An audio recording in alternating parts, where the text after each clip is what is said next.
Here's the ugly truth. It's rarely a lack of talent that keeps people like you from slipping into flow. Most of the time, it's self-doubt. That quiet, nagging voice eats more attention than any buzzing phone ever could.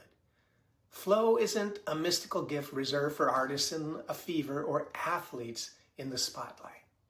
It's an everyday brain skill you can train. And stick around, because today I'm going to give you a quick practical exercise you can use anytime to quiet that inner critic and invite focused momentum. Hi, I'm Wil Dieck, college professor and longtime martial artist. And today we're talking about a simple toolkit to get into flow faster, tools that blend mindset, neuroscience, and a tiny bit of practical stillness so your brain cooperates. Let's keep this simple.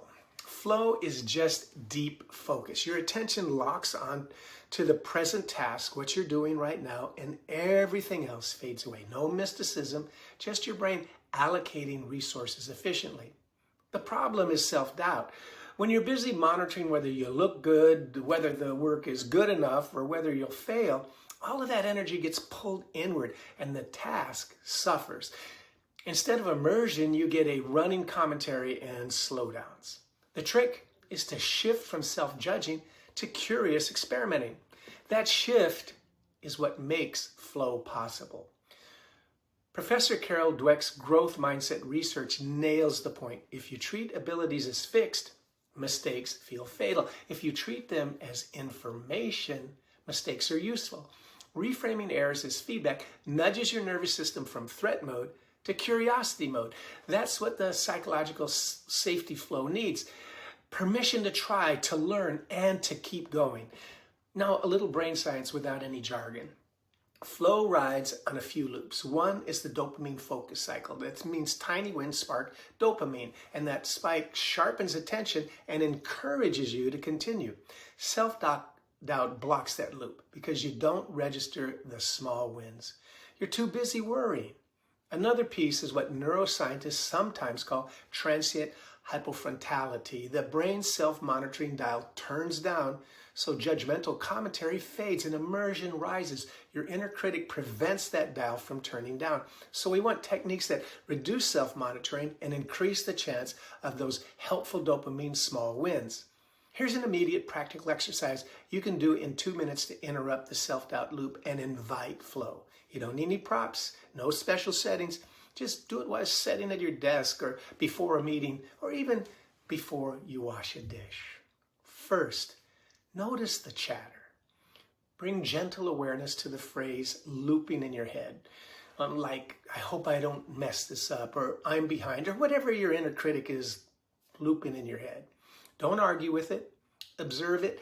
It's itself. Observing is that win because you've moved the voice from automatic to noticed. Next thing you want to do is reframe it. Take that negative line and quietly replace it with a constructive present focused phrase. Instead of, I hope I don't mess this up, try, each breath brings me deeper into the task.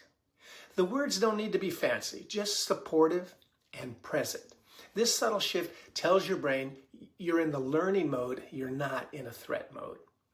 Now, add an anchor. Lightly press your thumb and forefinger together while you repeat the reframed phrase. Anchors are physical shortcuts your brain learns to associate with calm and focus. Pair the gesture and phrase a few times so the cue becomes quick. It's a quick mental switch that you can use later when stress pops up. Zoom in on one sensory detail. Pick something tiny. The feeling of your feet on the floor. The hum of the room, the texture of your breath. Rest your attention fully on that single detail. Notice how time eases when you narrow your attention. That narrowing is your doorway to flow. Finally, release evaluation. Say to yourself, feedback, not failure. If you catch your mind judging, am I doing this right? Treat that noticing as a win. The fact that you notice the judge means your awareness is working. Keep returning to the sensory detail and the anchor. Flow grows when you stop monitoring performance and start experiencing the task.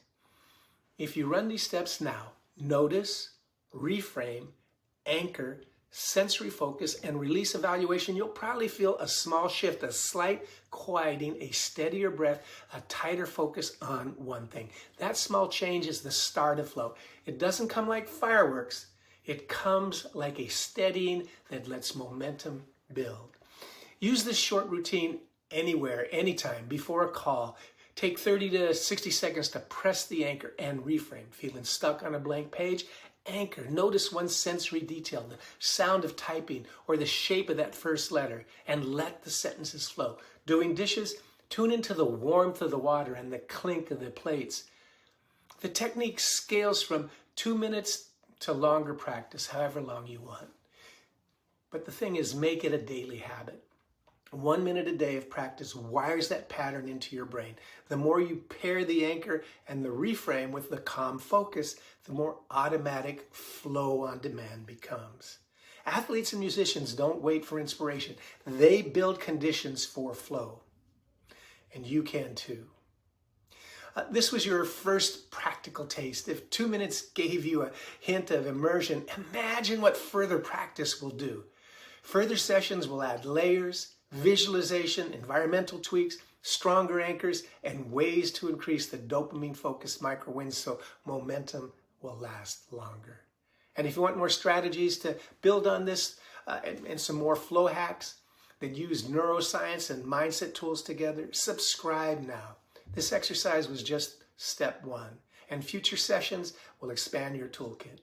Until the next time, this is Wil Dieck wishing you only success. And remember, flow can become your default setting. Practice daily, hit subscribe, and I'll see you in the next one.